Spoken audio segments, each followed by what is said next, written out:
Episode 29। Self study की class चल रही थी और अरुण विहान की सीट की ओर बढ़ा। उसने मेज पर खटखटाया, जैसे उसे धमकाने की कोशिश कर रहा था। क्या बात है? विहान ने सुस्त स्वर में पूछा, सिर उठाते हुए और आंखों में थोड़ी अधीरता झलकाते हुए। लोकेश, जो पास में था, उसने यह वार्तालाप सुन लिया। अरुण ऐसा कोई नहीं था जिससे विहान को उलझना चाहिए।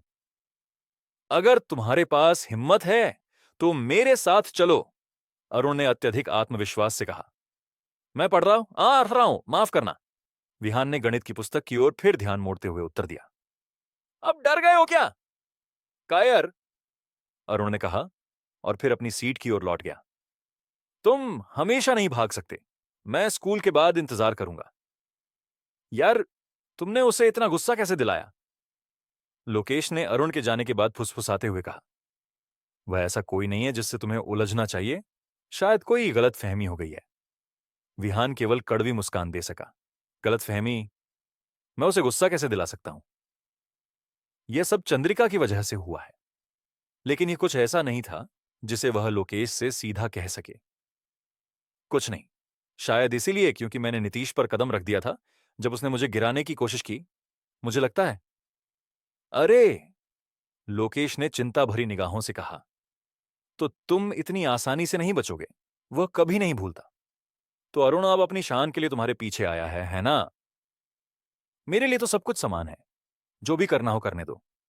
हम स्कूल में हैं और वो मुझे ज्यादा कुछ नहीं कर सकता। विहान ने कंधे ऊंचे करते हुए कहा। आखिरकार अरुण तो एक साधारण छात्र ही था। खैर, विहान ने तो वह समय भी झेल लिया था जब वह एक युद्ध में रोजाना गोलीबारी के आकाश के नीचे जीवित रहा था। इस स्थिति में अरुण जैसा दुश्मन विहान के लिए केवल एक बच्चा था। इसलिए उसने पहले की घटना में अरुण को गंभीर रूप से नुकसान पहुंचाने के बजाय उसे थोड़ी शरारत से सताया था। अगर विहान ने सच में अरुण को मारा होता तो वह शायद समाधि में सोता रहता। इतना कुछ वह तुम्हारे साथ कर सकता है? लोकेश ने गहरी सांस लेते हुए कहा। विहान एक नया छात्र था और यहां की स्थिति से अनजान होना स्वाभाविक था।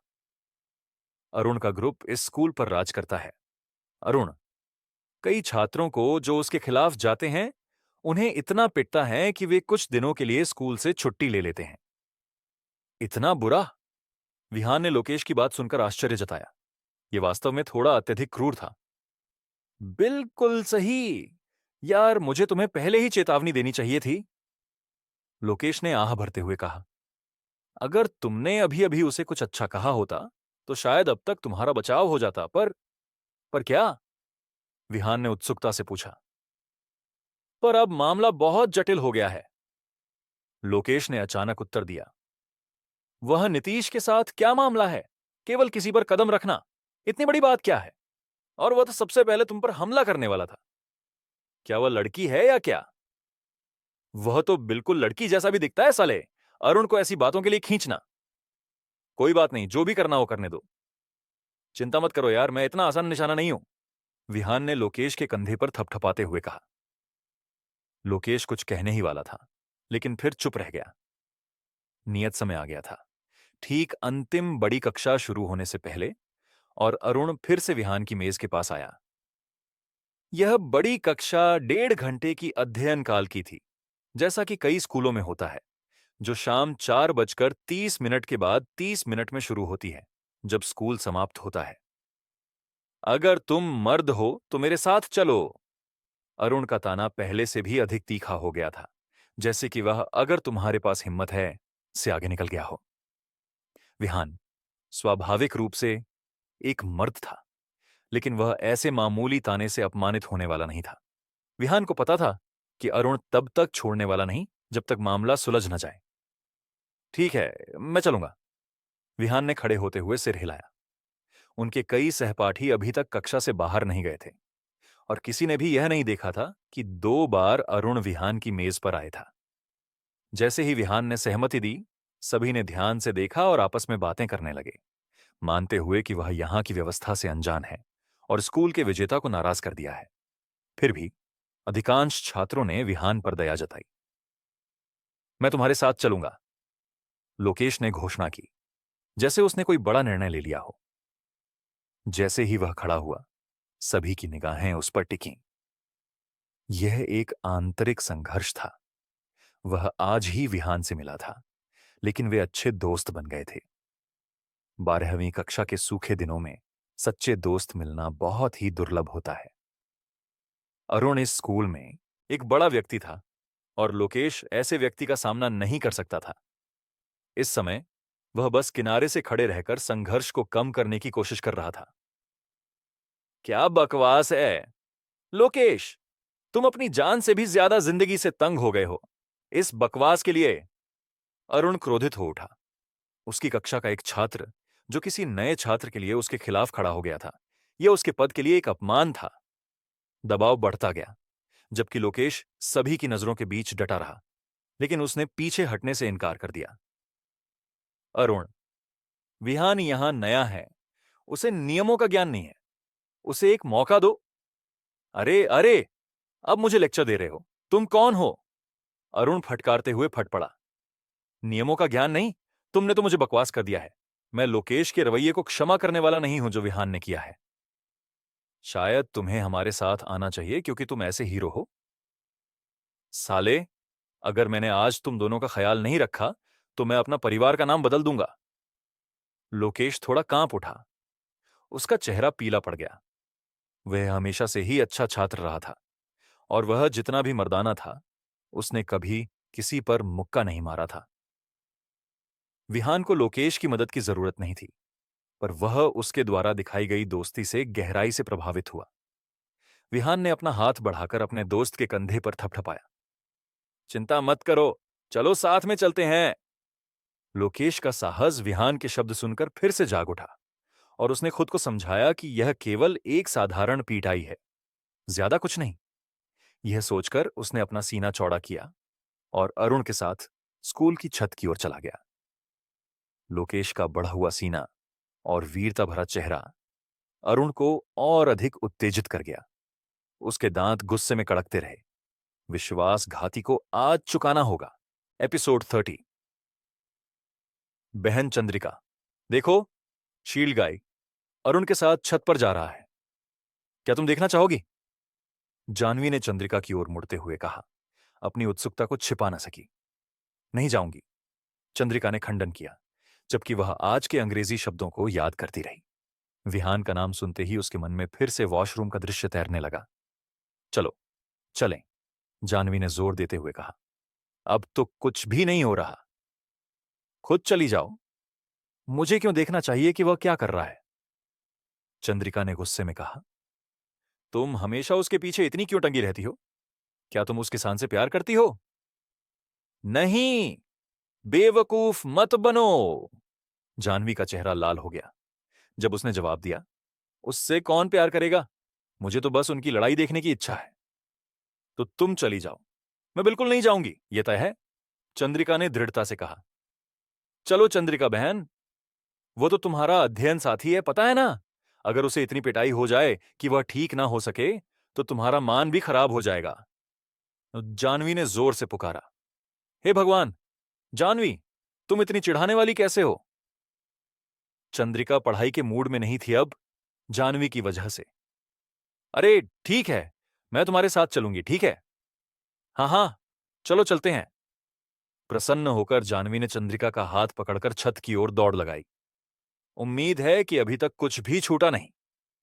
दूसरी ओर अरुण और उसका समूह विहान तथा लोकेश के चारों ओर जमा हो गए थे, अपनी उंगलियों को चटकाते हुए और शैतानी मुस्कान बिखेरते हुए। अरुण एक कुख्यात गुंडा था। उसने मुंह में सिगरेट डाल ली। रितेश ने उसे जलाया जैसे ही उसके बॉस ने विहान का सामना किया। अरुण ने गहरी सांस लेकर सिगरेट का धुआं भर लिया और वह सारा धुआं विहान के चेहरे पर उड़ा दिया।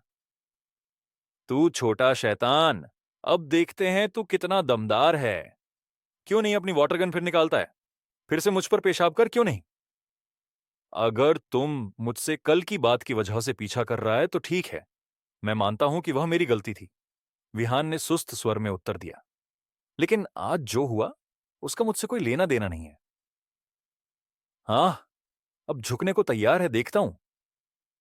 अरुण अपने प्रतिद्वंद्वी के समर्पण के हर पल का आनंद ले रहा था, पर उसे यह पर्याप्त नहीं लगा। बिल्कुल बकवास। और ये कि आज जो हुआ उसका तुझसे कोई लेना देना नहीं है। तू पागल है। बस अब ये नकली अदा छोड़ दे दोस्त। तुम ही थे जो मेरे पीछे खड़ते था। वहां कई यूरिनल थे। तुम बस मेरे पीछे लाइन क्यों लगा रहे थे? विहान ने गंभीर स्वर में जवाब दिया। अब तेरी बकवास मेरे लिए काफी हो गई है। मैं तुझे माफी भी क्यों दूं? वैसे भी ठीक है। रितेश, उसे पकड़ो। अरुण ने हाथ की एक लहर के साथ आदेश दिया। हाँ हाँ, अभी आ रहा हूं। रितेश मुस्कुराया, स्टूल की एक टांग उठाते हुए, और विहान के पास चला गया। विहान वास्तव में कल बेवजह अरुण को लात मारने के लिए थोड़ा पछतावा महसूस कर रहा था, पर उसके जैसे गुंडे के साथ बात करना बेकार था। उसे हिंसा को हिंसा से मिटाना पड़ा।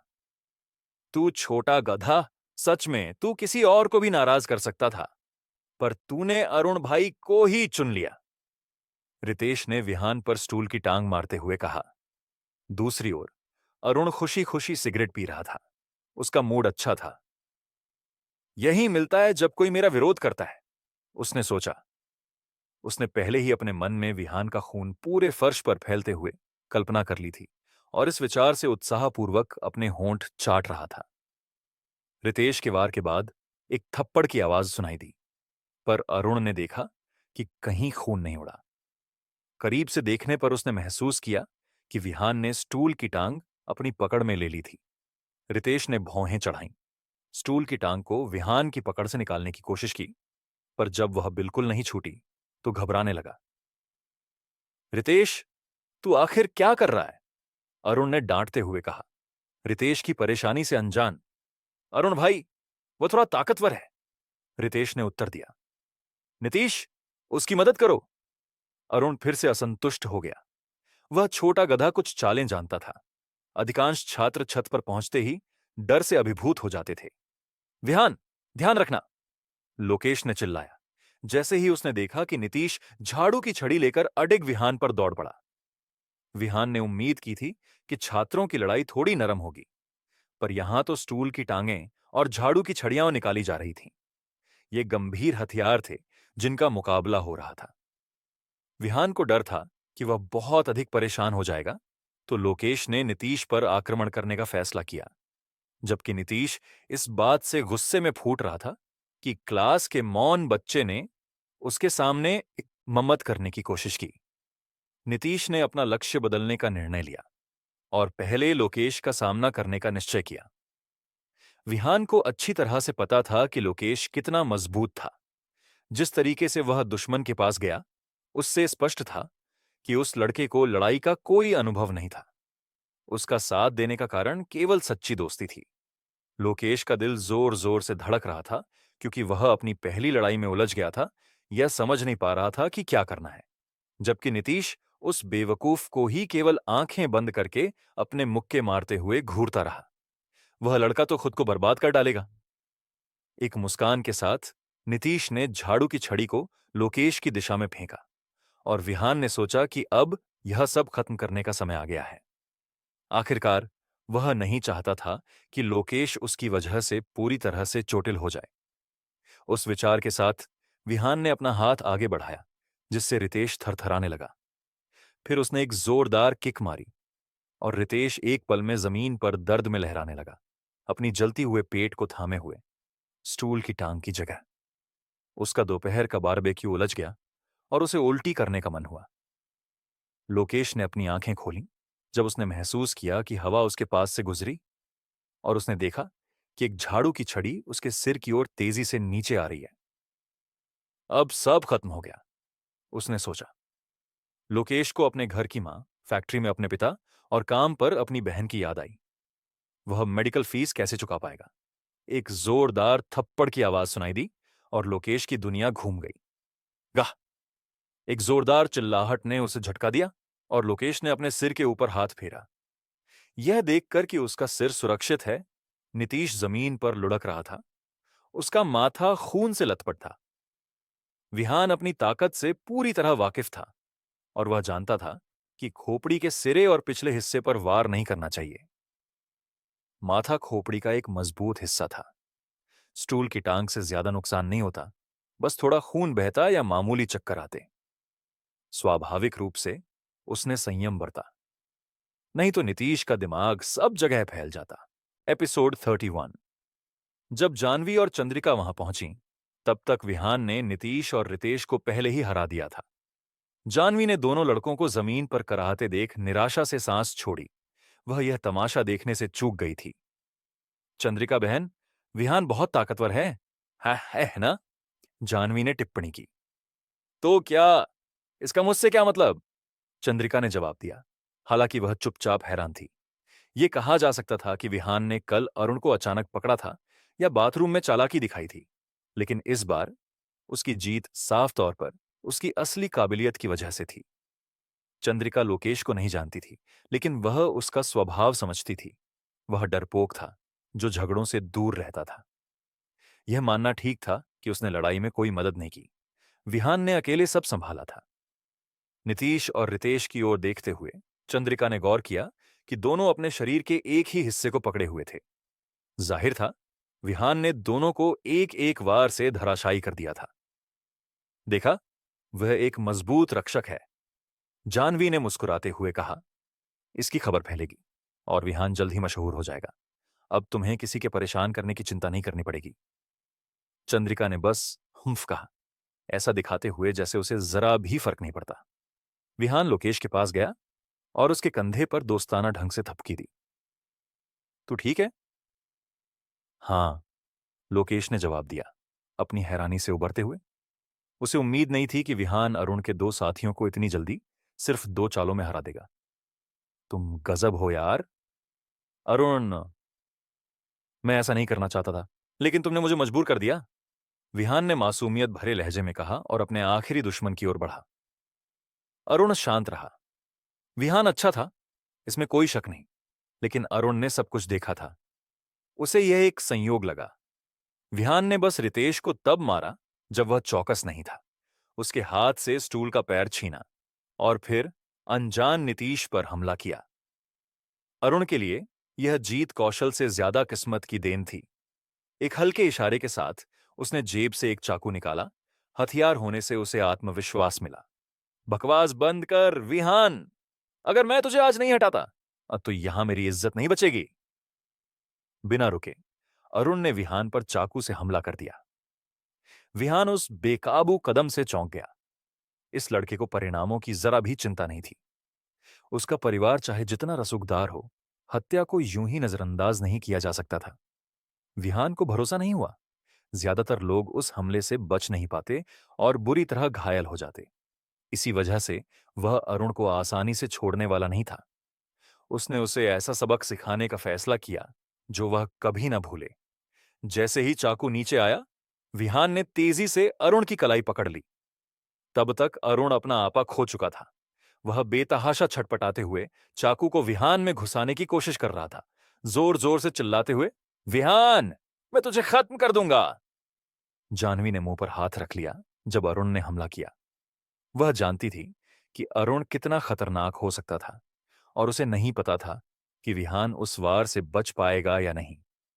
वह उसे रोकना चाहती थी, लेकिन अब बहुत देर हो चुकी थी। दोनों देखने वालों ने राहत की सांस ली जब विहान ने अरुण की कलाई पकड़ ली, बिना चोट के। विहान ने अपनी पकड़ मजबूत की और अरुण का हाथ ऐसे कांपने लगा जैसे किसी मजबूत शिकंजे में फंस गया हो।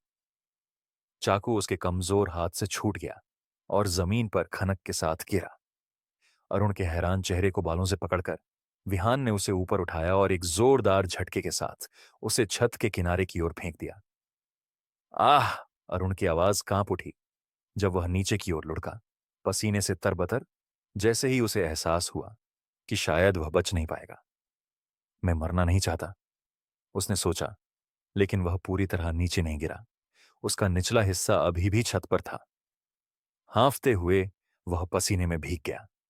फिर विहान ने अरुण के पैर उठाए, उन्हें धीरे धीरे किनारे से बाहर खिसकाने लगा।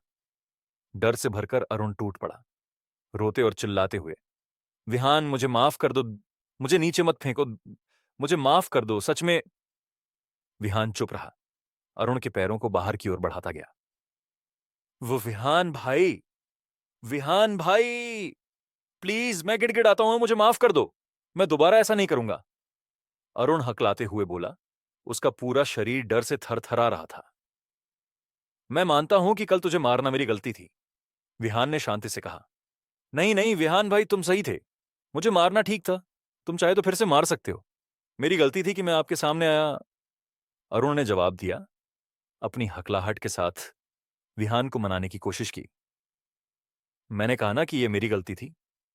मैं यहां किसी को सताने नहीं आया, विहान ने ठंडे लहजे में कहा और अरुण का दायां पैर छोड़ दिया। आह!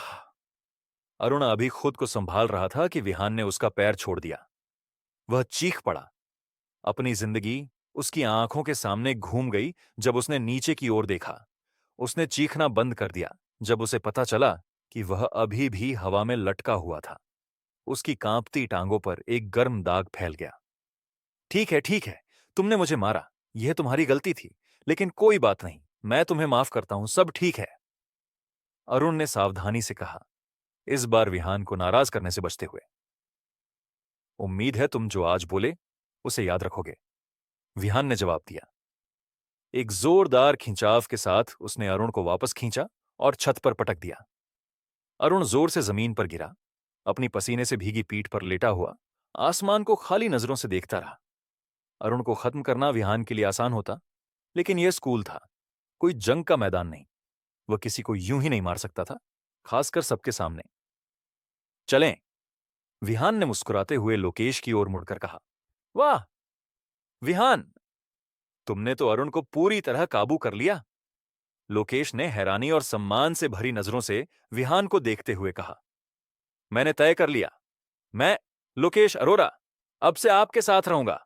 बॉस, अगली बार जल्दबाजी मत करना, ठीक है? लड़ाई कोई गर्व की बात नहीं है। हिम्मत अच्छी चीज है, लेकिन बिना सोचे आगे मत बढ़ना, विहान ने हंसते हुए कहा।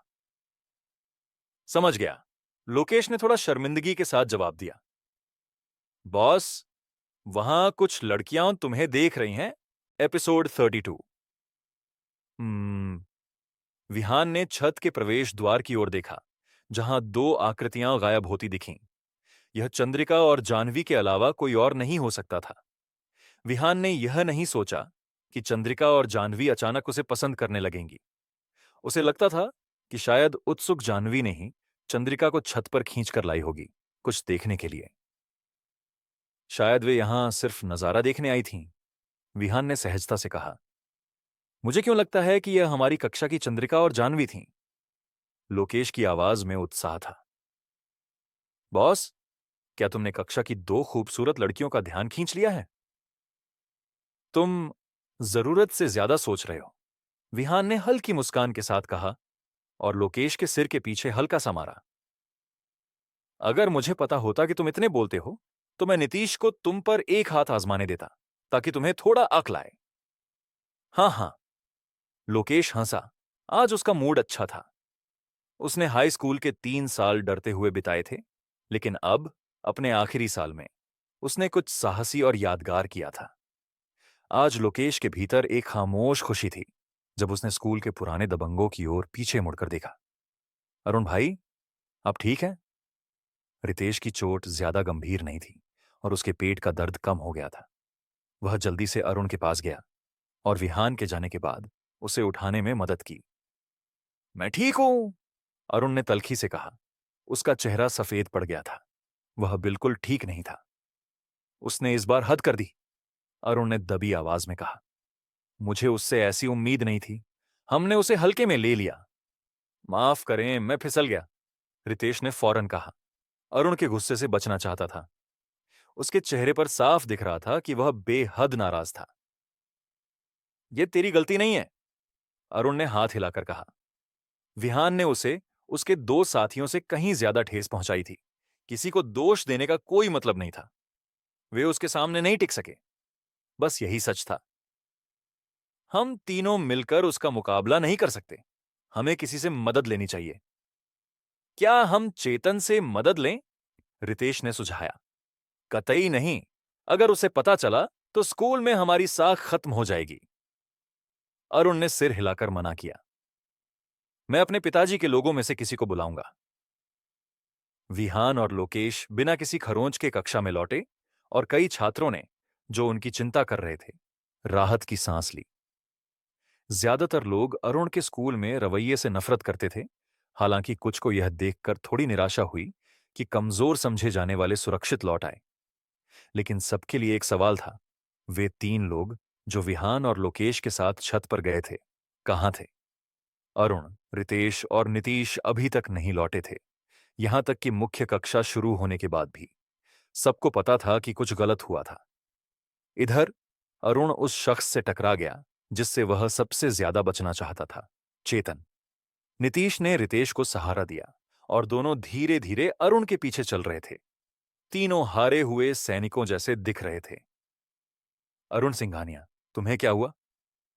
चेतन मैदान में बास्केटबॉल खेल रहा था। जब उसने दूर से इस समूह को देखा, पास आने पर उसे हैरानी हुई कि यह अरुण का गिरोह था। अरुण ने मन ही मन अपनी किस्मत को कोसा। बिग फोर में से एक होने के नाते इज्जत उसके लिए सबसे बड़ी चीज थी। इस हालत में किसी अन्य बिग फोर सदस्य से मिलना उसकी प्रतिष्ठा को चूर कर सकता था। कुछ नहीं, अरुण ने हाथ हिलाकर जवाब दिया। ज्यादा बताने को तैयार नहीं था। उसने अपने कदम तेज कर दिए। चेतन ने फौरन समझ लिया कि तीनों किसी लड़ाई में हार गए थे। यह उनके चेहरों पर साफ था। अरे अरुण, क्या किसी ने तुम्हें पीट है? कौन था? अपने चेतन भाई को बताओ, मैं अभी उसका हिसाब कर दूंगा, चेतन ने कहा। अरुण जानता था कि चेतन कितना ताकतवर था। बिग फोर में सबसे अच्छा लड़का, जिसके स्कूल के बाहर भी संपर्क थे। एक ऐसी ताकत जिसे नजरअंदाज नहीं किया जा सकता। लेकिन आज का अपमान इतना बड़ा था कि अरुण इसे जितना हो सके छिपाना चाहता था। उसने फिर से हाथ हिलाया। कोई बात नहीं, हम बस आपस में थोड़ा अभ्यास कर रहे थे, ज्यादा जोश में आ गए। चेतन ने आगे सवाल नहीं किए क्योंकि अरुण कुछ भी कहने को तैयार नहीं था। उसने सिर हिलाया और तीनों को जाते हुए देखा। अभ्यास? हाँ। फिर एक दूसरे को इतना क्यों मारा? मुझे तो बिल्कुल भरोसा नहीं। बॉस, तुम कहां रहते हो? हम साथ घर जा सकते हैं, लोकेश ने कहा। उसका उत्साह अभी भी बना हुआ था। वह अपने इस बॉस के बारे में और जानना चाहता था जिसकी वह इतनी कद्र करता था। विहान का दिल एक पल के लिए रुक गया। वह किसी को नहीं बता सकता था कि वह चंद्रिका के साथ घर जाता है। उसे खुद को कोई परवाह नहीं थी, लेकिन चंद्रिका को। मैं बहुत दूर रहता हूं, मैं बाद में अकेले चला जाऊंगा, कल मिलते हैं, विहान ने कहा। तो मैं तुम्हारा इंतजार करता हूं, हम कम से कम गेट तक तो साथ जा सकते हैं, लोकेश ने जोर दिया। वह विहान से और बात करना चाहता था जिसने अरुण को नीचा दिखाया था। ठीक है, विहान ने हामी भरी। बार बार मना करना शक पैदा कर सकता था। आखिर यह बस गेट तक जाने की बात थी। वह गेट पर रुकेगा जब तक लोकेश चला नहीं जाता, फिर बलराज की गाड़ी में बैठ जाएगा। चंद्रिका और जानवी पहले ही अपना सामान समेटकर कक्षा से निकल चुकी थीं। विहान ने अपने सामान को धीरे धीरे पैक किया ताकि उनके बीच कुछ फासला रहे। बॉस, मैं तुम्हें एक राज बताता हूं, लोकेश ने अचानक फुसफुसाते हुए कहा जब वे कक्षा से बाहर निकले। कौन सा राज? विहान ने पूछा, लोकेश की रहस्यमयी आवाज से उत्साहित होकर। मैं प्रिया सैन के घर के पास रहता हूं, जो स्कूल की साधारण सुंदरी है, लोकेश ने शरारती मुस्कान के साथ कहा। मैं उसे अक्सर साइकिल से घर जाते हुए देखता हूं। अरे! विहान ने लोकेश के सिर पर हल्का सा मारा। तेरे दिमाग में बस लड़कियां ही रहती हैं। ये कौन सा राज है और इसका मुझसे क्या मतलब? सच में तुम्हें उसमें दिलचस्पी नहीं है? लोकेश ने थोड़े संदेह के साथ पूछा। यह नहीं कि मुझे दिलचस्पी नहीं है, मैं तो यह भी नहीं जानता कि वह दिखती कैसी है। पहले उसे देखूं तो सही, तब ना कुछ कहूंगा, ठीक? विहान ने हंसते हुए कहा। चल अब तुम घर जाओ, मैं भी जल्दी निकलता हूं। ठीक है बॉस, कल मिलते हैं।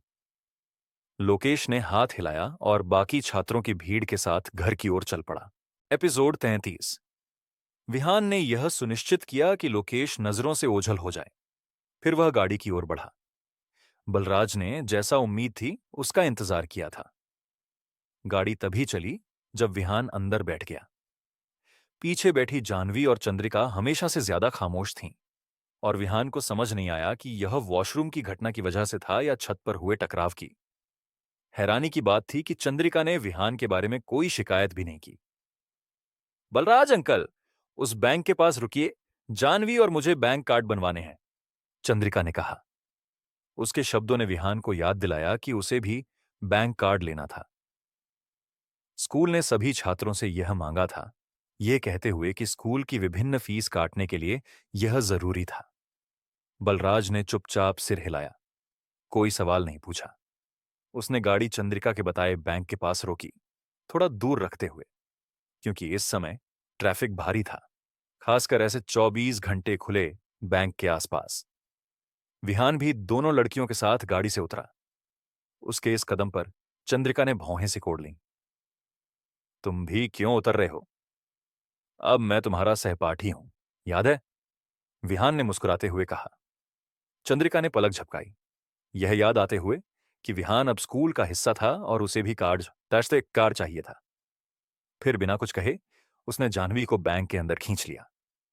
जैसे ही विहान ने अंदर कदम रखा, उसके गले में पहना जेड का लॉकेट हल्का सा हिला और वह ठिठक गया। यह जेड उसे एक गुफा में मिले डिब्बे से मिला था और वह कभी समझ नहीं पाया कि यह क्या था। फिर भी जब भी कोई बड़ी घटना होने वाली होती थी, यह जेड हल्का सा संकेत देता था, जैसे उसे चेतावनी दे रहा हो।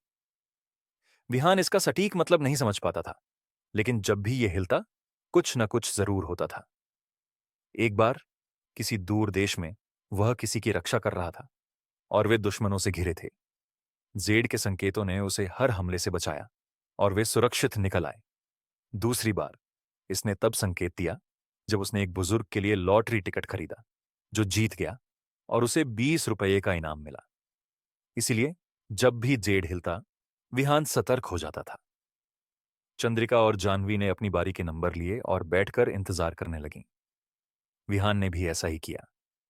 उसने जाह्नवी के पास बैठना चुना क्योंकि चंद्रिका अभी भी उससे थोड़ी चिढ़ी हुई लग रही थी। वह उसे चिल्लाने का मौका नहीं देना चाहता था। जाह्नवी ने उसकी ओर देखा जब वह उसके पास बैठा, उसके होंठों पर हल्की मुस्कान उभरी। विहान पूरी तरह सजग था, अपनी बारी का इंतजार करते हुए चारों ओर नजर रख रहा था। जेड ने उसे कभी निराश नहीं किया था और उसे यकीन था कि इस बार भी कुछ होने वाला था। फिर उसकी नजर बैंक के बाहर खड़ी एक काली एसयूवी पर पड़ी। मैं जाना होगा। विहान अचानक खड़ा हो गया, दोनों लड़कियों से तेज आवाज में कहा और जाह्नवी का हाथ पकड़ लिया। ये तुम क्या कर रहे हो? जाह्नवी उसे देखती रही, हैरान और शर्माई हुई। उसने अपने भाई के अलावा कभी किसी लड़के का हाथ नहीं पकड़ा था। वह बस खड़ी रही, समझ नहीं पा रही थी कि क्या करना चाहिए। हमें अभी निकलना है, समझाने का वक्त नहीं है। विहान की आवाज में बेचैनी थी। वह जाह्नवी को खींचने ही वाला था कि एक झटका आया। चंद्रिका ने उसके हाथ पर थप्पड़ मारा। हालांकि सच तो यह था कि विहान ने खुद जाह्नवी का हाथ छोड़ दिया था। चंद्रिका की ताकत से उसका हाथ नहीं हट सकता था। विहान, तुम क्या कर रहे हो? जाह्नवी के साथ छेड़छाड़ करने की कोशिश? चंद्रिका ने उसे घूरते हुए कहा। उसकी आंखों में गुस्सा भड़क रहा था। मैं? विहान ने आह भरी और खिड़की से बाहर देखा। हमारे पास वक्त नहीं है, तुम दोनों को मेरे साथ अभी बाहर निकलना होगा। छेड़छाड़? क्या बकवास। हम्म, हमें क्यों? क्या तुम पागल हो गए हो? अपने आप को क्या समझते हो? अगर इतनी जल्दी है तो अकेले चले जाओ, हमारा यहां काम है। चंद्रिका ने तीखा जवाब दिया। जाह्नवी भी विहान के इस अचानक बदलाव से हैरान थी। पहले वह कितना शांत था। बाहर निकलने के बाद बात करेंगे। विहान ने अब और समझाना छोड़ दिया। उसने चंद्रिका और जाह्नवी दोनों के हाथ पकड़ लिए। मुझे छोड़ो। चंद्रिका ने गुस्से से छटपटाना शुरू कर दिया। पहले जाह्नवी और अब वह भी। यह लड़का क्या सोच रहा था? चंद्रिका बहन, चलो उसके साथ बाहर चलते हैं और देखते हैं कि क्या हो रहा है, जाह्नवी ने कहा, जो पहले के झटके से उबर चुकी थी और चंद्रिका से ज्यादा समझदार लग रही थी।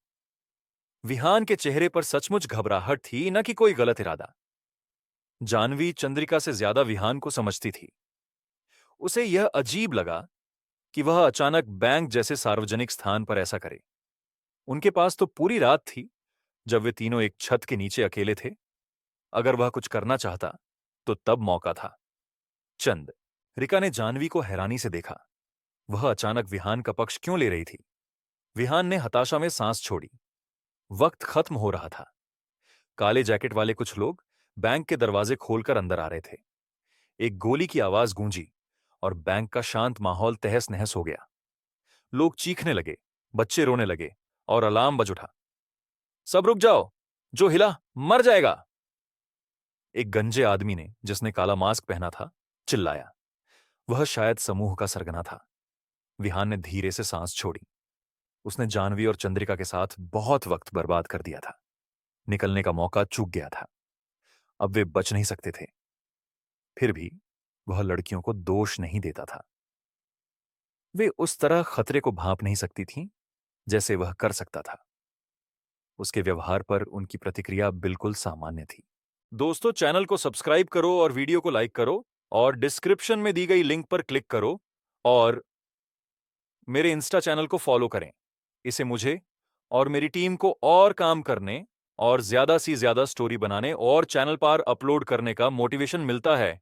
और लास्ट में एक और बात ऐड करना चाहूंगा कि इतने समय से मैं स्टोरी अपलोड नहीं किया, फिर भी आप लोग चैनल पर बने रहे, इसीलिए आप सभी को थैंक यू मेरी तरफ से, और साथ में सॉरी भी, क्योंकि इतना लंबा इंतजार करवाया। और आज से डेली एपिसोड अपलोड होंगे, चाहे एक ही क्यों ना हो। ओके, फिर मैं चलता हूं, फिर मिलते हैं नेक्स्ट एपिसोड में।